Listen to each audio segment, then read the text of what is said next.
सभी बीएलयू बंधुओं को मेरा नमस्कार। मैं अजय चौबे। आज हम लोग बात करेंगे विषय पे जो कि इस समय सारे बीएलई को प्रभावित कर रही है। वो विशेष विषय है सीएससी आईडी का बंद हो जाना। स्टेट में हजारों सीएससी आईडी आज के समय में बंद हो चुकी हैं। उनके कारण क्या हैं? आगे आने वाले दिनों में ये समस्या से लगभग सभी बीएलई को एक बार रूबरू होना पड़ेगा।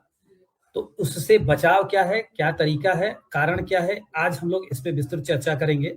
आज हमारे साथ हमारे राज्य मुख्यालय सीएससी की तरफ से हमारी सहकर्मी नाजनी जी हैं, जो इस पे हम लोग आज प्रेजेंटेशन के माध्यम से पूरी बातचीत पे, आज के मुद्दे पे, आज के इस विषय बिंदु पे चर्चा करेंगे। तो नाजनी जी नमस्कार। सर, सभी बीएलई भाइयों का, सभी लोगों का यहाँ पर स्वागत है। ये लाइव सेशन हमने इसलिए रखा है क्योंकि हम आपको इस बारे में अवगत कराना चाहते हैं कि हमारे सीएससी पोर्टल में किस तरह काम करना है, उसमें क्या क्या मैंडेटरी चीजें हैं, वहाँ पर आपके सेंटर पे क्या क्या जरूरी बैनर ब्रांडिंग जरूरी है, इसके बारे में बताएंगे। अगर सीएससी आईडी ले ली है तो आपके पास डिस्ट्रिक्ट मैनेजर की तरफ से कहीं ना कहीं अगर आप किसी ग्रुप में जुड़े होंगे तो उसमें आपको मैसेज आ रहा होगा कि ब्रांडिंग करना है, केवाईसी करना है, पुलिस वेरिफिकेशन अपलोड करना है। तो क्या है ये branding, police verification, e KYC, यहाँ पर हम आपको इसके बारे में बताएंगे। और अगर आप ये नहीं करते हैं तो इसमें आपको क्या समस्या आ सकती है या आपके सेंटर पे सीएससी पोर्टल की सर्विसेज कैसे बाधित हो सकती हैं, यहाँ पर हम आपको के बारे में समझाएंगे। अपना प्रेजेंटेशन यहाँ पर आपको दिखाना चाहेंगे। देख भी सकते हैं कि या किस प्रोसेस के माध्यम से आप केवाईसी कर सकते हैं, या ब्रांडिंग का क्या फॉर्मेट है, या पुलिस वेरिफिकेशन ये कैसे होना है। तो सबसे पहले जब आप सीएससी सेंटर लेते हैं या आप सीएससी आईडी अप्लाई करते हैं तो आप शॉप लेते हैं, तो शॉप ले लेना ही सीएससी खोलने के लिए मैंडेटरी नहीं है। आपके उस सेंटर पर कौन कौन सी सर्विसेज चल रही हैं या आपका सेंटर कहाँ से आपने लिया है, ये चीजें प्रेजेंट करना भी बहुत जरूरी होता है। आज के समय में सीएससी बहुत ही जनमानस में फेमस हो चुका है। सभी को जानकारी है कि सीएससी एक कॉमन सर्विस सेंटर है जहाँ से गवर्नमेंट की बहुत सारी सर्विसेज उन्हें प्रोवाइड हो सकती हैं। तो ये ब्रांडिंग बहुत मैंडेटरी है। जब आप सीएससी सेंटर लेते हैं तो आपको इस तरह की ब्रांडिंग करनी होती है। ये ब्रांडिंग का आपका फॉर्मेट है, जहां पर आपकी जब सीएससी आईडी मिल जाती है तो वो सीएससी आईडी आपकी यहाँ पर लिखी होगी। अगर आप सीएससी आईडी मिलने से पहले ब्रांडिंग बना रहे हैं तो आप इस कॉलम को खाली छोड़ सकते हैं। अगर आपकी सीएससी आईडी मिल चुकी है तो यहाँ पर अपनी सीएससी आईडी भी प्रिंट कराएं। नीचे आपका एड्रेस होना चाहिए, जो आपकी शॉप का एड्रेस रहेगा वो होगा। एग्जाम्पल के माध्यम से मैं आपको समझाना चाहूंगी। ये एक शॉप फोटो है जहाँ पर आप देख रहे होंगे सीएससी की ब्रांडिंग कितने अच्छे तरीके से की गई है, जिसे कोई दूर से भी देख के समझ सकता है कि यहाँ पर सीएससी की सर्विसेज प्रोवाइड की जाती हैं। नेक्स्ट, आपको सीएससी जब आप लेते हैं तो सीएससी के लिए आपको कुछ मानक होते हैं, जैसे 100 से 150 वर्ग फुट की जगह होनी चाहिए, कम से कम एक पीसी होना चाहिए यूपीएस के साथ, कम से कम एक प्रिंटर होना चाहिए ताकि आप दस्तावेजों को प्रिंट करके कंज्यूमर को दे सकें, डिजिटल वेब कैमरा होना चाहिए, बायोमेट्रिक डिवाइस होनी चाहिए ताकि आप डीजीपे या बैंकिंग संबंधित कुछ सर्विसेज प्रोवाइड कर सके जनमानस को, जनसेट, इन्वर्टर, सोलर, इसके अलावा ओएस एंड अन्य एप्लीकेशन सॉफ्टवेयर जो आपके सिस्टम में होना चाहिए, ब्रॉडबैंड कनेक्टिविटी होनी चाहिए, प्रशिक्षित स्टाफ होना चाहिए। अगर आप सीएससी सेंटर ओपन कर रहे हैं तो इन क्राइटेरिया को थोड़ा सा आपको देखना पड़ता है ताकि आपका काम सुचारू रूप से हो सके और सामने वाले को भी समझ में आ सके कि आप कौन कौन सी सर्विसेज प्रोवाइड कर रहे हैं और आप उन्हें क्या क्या फैसिलिटी दे सकते हैं। आप जब सीएससी खोलते हैं तो यहाँ पर आपको सीएससी रेट चार्ट, जो भी सर्विसेज लिस्ट होती है वो आपको लगाना चाहिए, उनके चार्जेस के अकॉर्डिंग में चार्जेस लिखा हो। कोई भी कंज्यूमर आपके यहाँ आता है उसे नहीं पता आप कौन कौन सी सर्विसेज प्रोवाइड कर रहे हैं। आप जब इस तरीके की रेट लिस्ट या सर्विस लिस्ट लगाते हैं तो इससे कंज्यूमर ये समझ पाता है कि यहाँ से कौन कौन सी सर्विसेज मिल रही हैं। कभी कभी आप काम में व्यस्त होते हैं, आपके यहाँ कंज्यूमर हैं, किसी एक सर्विस के लिए आए हैं, लेकिन आप व्यस्त हैं तो वो आपकी शॉप पर बैठ के आपकी शॉप को देखते हैं कि उस वहाँ पर क्या क्या सर्विसेज आप प्रोवाइड करते हो। ये चीजें आप लोगों के लिए बहुत बेनिफिशियल है, क्योंकि कंज्यूमर आया ही आपके पास एक काम के लिए है, लेकिन वो रेट चार्ट देखकर या सर्विस चार्ट देखकर उसे पता चल जाता है आप ये सर्विसेज प्रोवाइड करते हैं। तो फ्यूचर में अगर उसे उन सर्विस की जरूरत पड़ती है या उसके किसी जानकारी वाले बंदे को या उसके किसी परिचित को उस सर्विस की जरूरत पड़ती है तो वो खुद भी सजेस्ट करते हैं कि उस सेंटर पे चले जाओ, वहां पर मैंने ये सर्विस देखी थी कि उस सेंटर पे ये सर्विस प्रोवाइड की जाती है। तो इस तरीके से आपकी सर्विसेज आपके बिना बताए भी प्रमोट होती हैं और लोग आपको जानते हैं कि आप कौन कौन सी सर्विसेज प्रोवाइड करते हैं। नेक्स्ट, इसके अलावा आपको यहाँ पर मैं सबसे पहले बताऊंगी ई-केवाईसी का प्रोसेस। ई-केवाईसी क्या है? जब आप CSC ID लॉग इन करते हैं, आप CSC ID यूज कर रहे हैं, सिर्फ आप ही वो CSC ID यूज कर रहे हैं, मतलब ऑथेंटिक है, ऐसा नहीं। बहुत बार ऐसा होता है कि आपकी CSC ID बन जाती है, किसी ने वो यूजर आईडी पासवर्ड ले लिया और वो उस पर काम कर रहा है और आपको जानकारी भी नहीं है कि अभी वो चल रही है कि नहीं चल रही है। तो CSC ने अब ये चीजें मैंडेटरी कर दी हैं ताकि आपकी आईडी चल रही है नहीं चल रही है इसकी जानकारी आपको रहे, आप तक जानकारी रहेगी कि हाँ आपकी आईडी। और ये कैसे जरूरी हो गया है? ये इसलिए क्योंकि अब यहाँ पर KYC का ऑप्शन लगा दिया गया। अगर आपकी तरफ से KYC नहीं होगी, CSC ये मान लेगा कि शायद आपकी जानकारी में वो CSC ID नहीं लिया जाएगा। तो अगर आप ही चला रहे हैं आईडी, आपकी जानकारी में है, तो ये ई-केवाईसी करना आपके लिए कोई प्रॉब्लम वाली बात नहीं है, ये आपके लिए अच्छी चीज है। इसे कैसे करना है, इसका प्रोसेस है, आप सबसे पहले डिजिटल सेवा पोर्टल पर जाते हैं, वहां पर लॉगिन करेंगे। लॉगिन करने के लिए अपना यूजर आईडी, पासवर्ड और नीचे कैप्चा दिया होगा उसे फिल करेंगे। फिल करने के बाद आप सबमिट करेंगे। सबमिट के बाद आपका DSP पोर्टल लॉगिन हो जाएगा। जब आपका DSP पोर्टल ये लॉगिन हो जाता है तो आप इसमें चेक कर पा रहे होंगे, यहाँ पर नीचे एक आ रहा है VLE क्वार्टरली बायोमेट्रिक अटेंडेंस। मैं इसको बताना चाहूंगी, ये इसलिए है क्योंकि आप ही आईडी एक्सेस कर रहे हैं, आपकी जानकारी में वो आईडी एक्सेस हो रही है। इस पे आप जब VLE क्वार्टरली ऑथेंटिकेशन करेंगे तो बायोमेट्रिक पे ले जाके सबमिट हो जाएगा। ये है कि आपको 3 मंथ में एटलीस्ट एक बार ये अटेंडेंस सबमिट करनी है। दूसरा है आपका mandatory KYC for VLE and operator. यहाँ पर आप अपनी KYC सबमिट कर सकते हैं, मतलब आपको सालाना ये KYC सबमिट करना जरूरी है। तो ये प्रोसेस अभी तो सभी VLE के लिए मैंडेटरी है, इसलिए इसे भूल के भी इग्नोर मत करिएगा। अगर आप इग्नोर करते हैं तो आपकी सर्विसेज बाधित हो सकती हैं। अभी थोड़ा सा टाइम दिया गया है, आप लोग इसे इस टाइम का फायदा उठाएं और जल्द से जल्द इसे कंप्लीट करें। तो VLE मैंडेटरी KYC करने के लिए आप सबसे पहले प्रोफाइल पर जाएंगे, यहाँ पर आपको यह ऑप्शन दिखाई दे रहा है, इस पे क्लिक करेंगे। इसके बाद यहाँ पे आपको माई प्रोफाइल का ऑप्शन दिखाई देगा, माई प्रोफाइल पे जाएंगे। यहाँ पर आपको ई-केवाईसी फॉर CSC ID, इस पर आप क्लिक करेंगे। क्लिक करने के बाद यहाँ पर आपको डिक्लेरेशन पे टिक करना होगा और फिंगरप्रिंट के माध्यम से आप इसको प्रोसीड करेंगे। तो यहाँ पर आप स्टार्ट कैप्चा करेंगे। स्टार्ट कैप्चा करने के बाद आपको ये ऑथेंटिकेशन पे जाएगा और यहाँ पर आपका ऑथेंटिकेट होने के बाद KYC कंप्लीट हो जाएगा। तो ये आपका पूरा KYC का प्रोसेस है। तो अभी सभी VLE समझ रहे होंगे कि ये KYC कितनी जरूरी है आपके लिए। कुछ समय के लिए आपको ये छूट दी गई है कि आप इसे अपने लेवल से कंप्लीट कर लें, लेकिन अगर आप इसे इग्नोर करते हैं तो आने वाले समय में आपकी आईडी बंद होगी, तो तब तो आपको ये मैंडेटरी हो जाएगा। तो इस टाइम का वेट मत करें कि आपका काम बाधित हो, आप इसे जल्द से जल्द जितनी जल्दी हो सके कंप्लीट कर लें।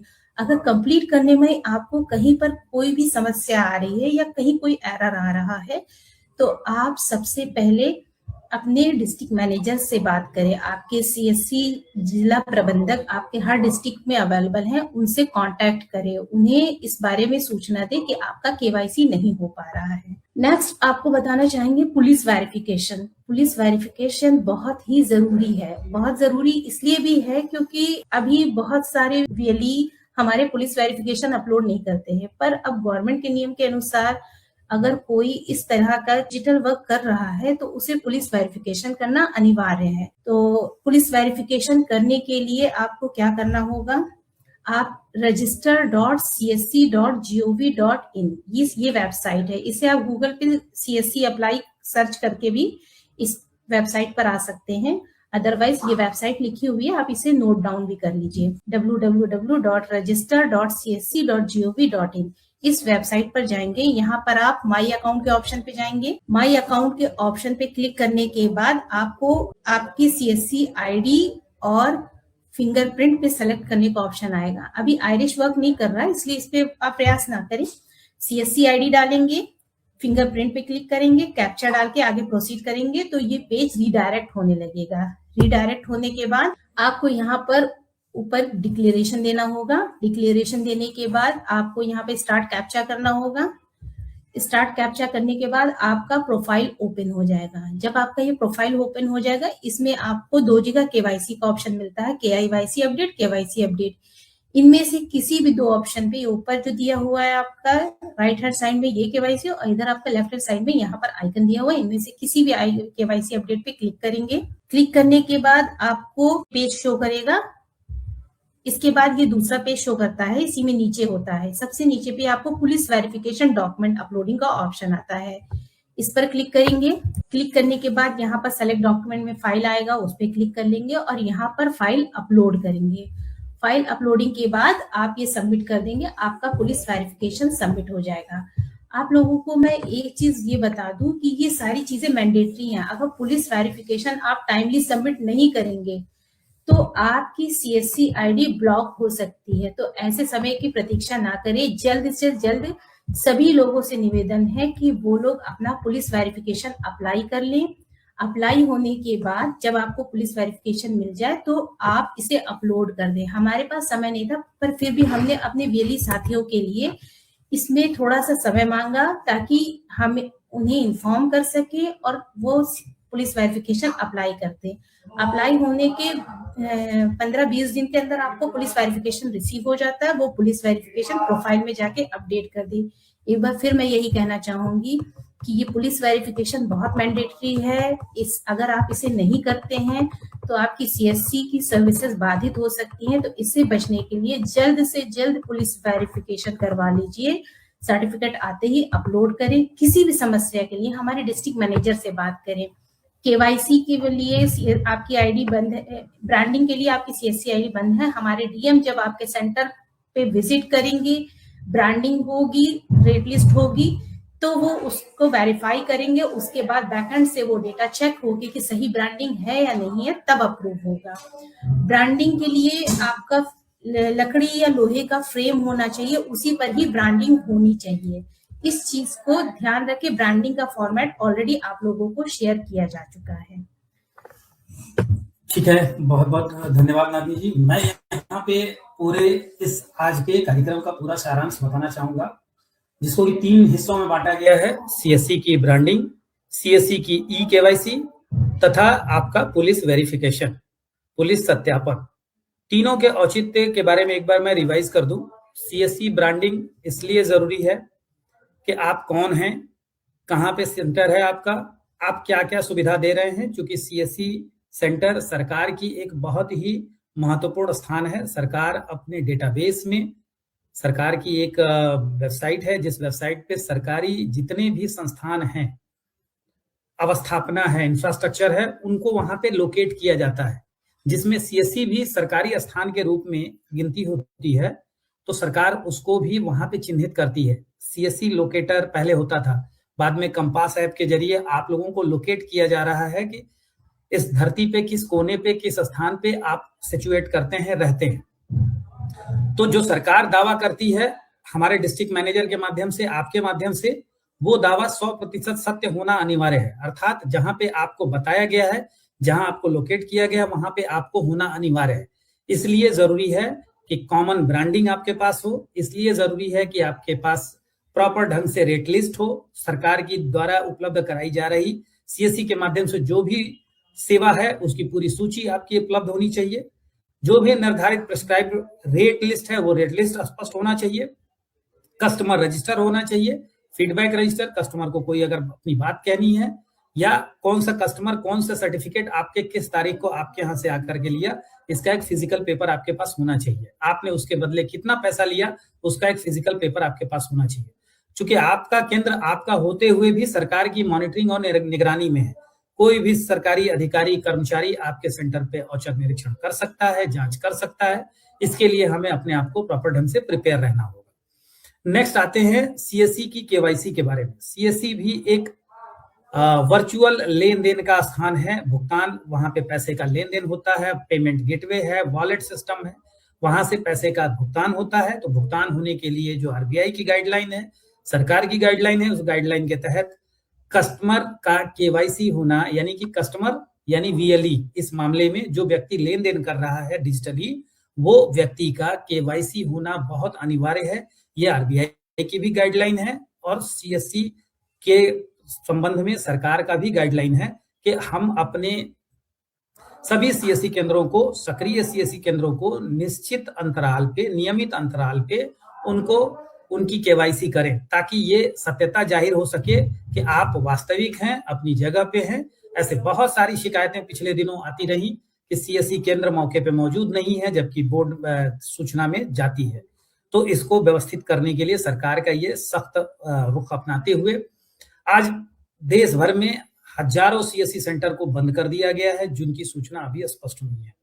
जो भी, जैसे कि नई प्रक्रिया है, अभी सीएससी आईडी आप आवेदन करेंगे, आवेदन के बाद आपके सत्यापन के बाद ही सीएससी आईडी जारी होगी, जबकि पिछले दिनों इसमें थोड़ी सी छूट दी गई थी। बहुत सारे सीएससी सेंटर खुले और अभी तक उनका सत्यापन नहीं हुआ, तो प्रथम दृष्टया उनको अभी उनकी सेवा बाधित की गई है।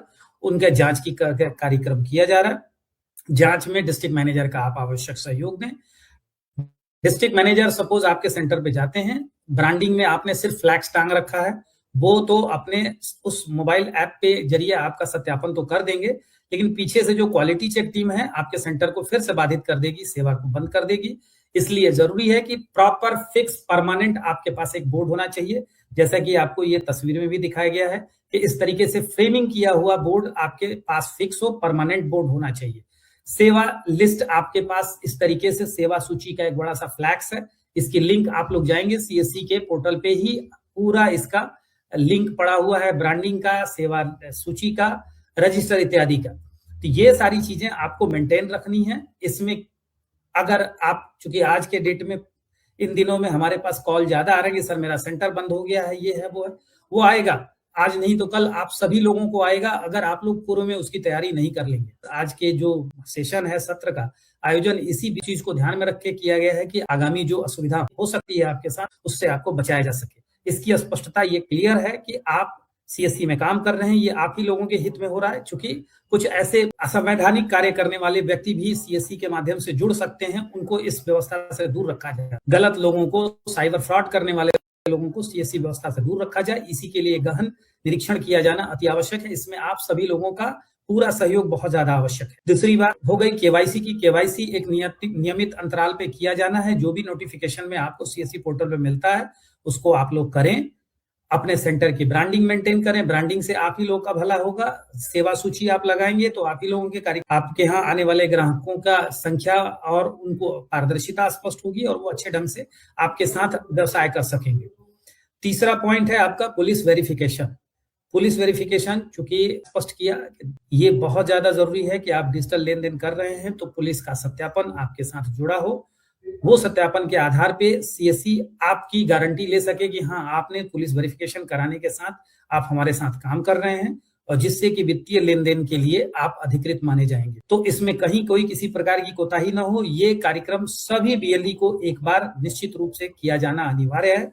धीरे धीरे करके पनिशमेंट स्वरूप जो बीएलई हैं लिस्टिंग कर करके उनकी आईडी ब्लॉक की जा रही है। इस असुविधा से बचने के लिए आप लोग इस पे अमल करें। इसके लिए सबसे अच्छा उपाय है कि आपके ही डिजिटल सेवा पोर्टल पे डिस्ट्रिक्ट मैनेजर का नाम लिस्ट दिया गया है, आप उनसे समय तय करें, उनको अपने केंद्र पे बुलाएं, उनसे मानक समझें। सारी व्यवस्था कंप्लीट हो जाने के बाद आप तत्काल उनको बुला करके अपने केंद्र का सत्यापन कराना सुनिश्चित करें। तो आज इन्हीं बिंदुओं के साथ, इन्हीं जानकारी के साथ आज हम इस कार्यक्रम को यहाँ पे समाप्त कर रहे हैं। मैडम, आपको अगर कुछ अंतिम लाइन कुछ कहनी हो तो आप कहते हैं। सभी बीएलई को पहले मैं बता दूं, आपका हेल्पलाइन नंबर है 14599। इसे सभी लोग नोट कर ले। 14599 आपका सीएससी का हेल्पलाइन नंबर है। अगर इस नंबर से आपके पास कोई कॉल आती है 14599, तो आप उसे पिक करके आंसर कर सकते हैं। 14599 से पर आप कॉल करके जानकारी भी दे सकते हैं। अगर आपको किसी प्रकार के सीएससी पोर्टल में या किसी भी सर्विस से रिलेटेड समस्या आ रही है तो आप 14599 पर कॉल भी कर सकते हैं। हमारा एक पोर्टल है जानकारी, सीएससी जानकारी, इस पर आप सर्विसेज के बारे में जानकारी ले सकते हैं।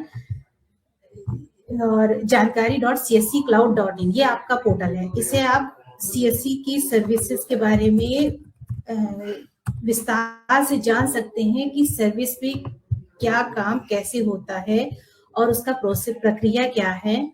और उसमें आपको पीपीटी भी मिली हुई है, जिसमें आप पीपीटी के माध्यम से भी समझ सकते हैं कि स्टेप बाय स्टेप आपको क्या काम करना है। तो ये कुछ चीजें हैं जो आपको जानकारी होना जरूरी है। इसके अलावा हमारे csc.gov.in वेबसाइट है, वहां पर अवेलेबल है चैटबॉट। जस्ट लाइक आपका, जैसे आप किसी बिजली विभाग में कोई समस्या है तो उसको आप व्हाट्सएप चैट के जरिए अपनी रिजोल्यूशन करा सकते हैं, जिसमें आपको कुछ और हाई करने पर कुछ ऑप्शन मिलते हैं। आपको जो क्वेरी होती है वो क्वेरी पर आप क्लिक करके अपने आंसर ले सकते हैं। तो वहां पर आपको इंस्टेंट ये आंसर मिल जाएगा, सर्विसेज के बारे में या कोई भी चीज के बारे में इंस्टेंट आंसर मिल जाएगा। यहाँ पर आप खुद भी कर सकते हैं और सिटीजन को भी आप गाइड करें। अगर कोई इंफॉर्मेशन चाहिए हो तो वहां पर वो सिटीजन का भी है, अगर वो सीएससी वीएलई होना चाहता है या और कोई इंफॉर्मेशन उन्हें चाहिए हो कि सीएससी में क्या सर्विस है, ताकि वो आपके संपर्क में इस माध्यम से भी बने रहें। तो यही थी आपके सीएससी के बारे में जानकारी जो आप लोगों को पता होना जरूरी है। चलिए, बहुत बहुत धन्यवाद नाज़नी जी। आज हम ये मान के चलते हैं कि हमारे सभी वीएलई आज के इस कार्यक्रम से निश्चित ही लाभ लेंगे और अपनी पूर्व तैयारी, असुविधा से बचने की पूर्व तैयारी जो आज आपने बताई है, वो तीनों ही बिंदुओं पे लोग काम करेंगे।